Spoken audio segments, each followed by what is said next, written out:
It is Therapy Thursday, a day where we answer your questions with the help of our friend, Dr. Brenda Lloyd Jones from the University of Oklahoma. All right, Brenda, let's jump right in. We've got a few questions. This one's from Ruben. He says, my parents are constantly reminding me that my political affiliation differs from theirs. I'm anxious that my mom and dad will harass me in front of my other relatives during an upcoming dinner. What can I do to prepare for a confrontation that I know is imminent?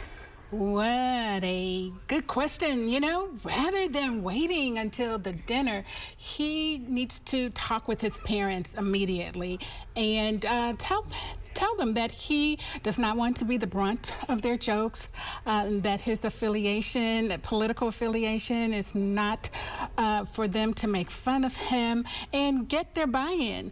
You know, I often coach my own clients when they confront conflict by using these statements, and these may be useful for Ruben when he is feeling that conflict is arising, whether it's with his parents or with the dinner guests. And he can say, for example, that is an interesting finding.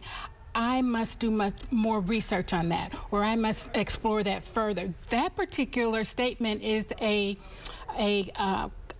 confirmation statement, or a statement that allows him to either end the conversation or change the subject. If he has a opportunity to find commonality, then certainly he can further the conversation. Find some common ground, or at the very least diffuse it if it seems like it might be getting a little tense, a little uncomfortable, and we don't want that during a family dinner. Well, Ethel, our next question, says, my grandmother is terminally ill and has invited relatives to spend Thanksgiving with her. Despite feeling guilty, I have already made plans to attend an out-of-state Friendsgiving that I do not intend to cancel.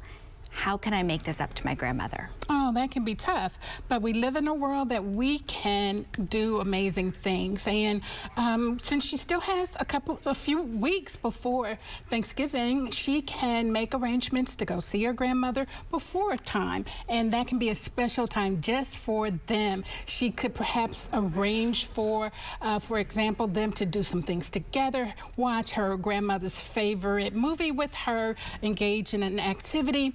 An alternative is to also use the phone, and she can use the chat visual feature and see her grandmother. Here's the heart of the matter. There are ways to do everything you want to do, even if that means doing something before time, talking during that time. She could have a relative call her on Thanksgiving. It is important to make memories, but also to live one's life. Sure. I know that one would be hard to navigate. Hey, if you have a question you would like for us to consider for next week, send us an email to therapythursday@griffin.news.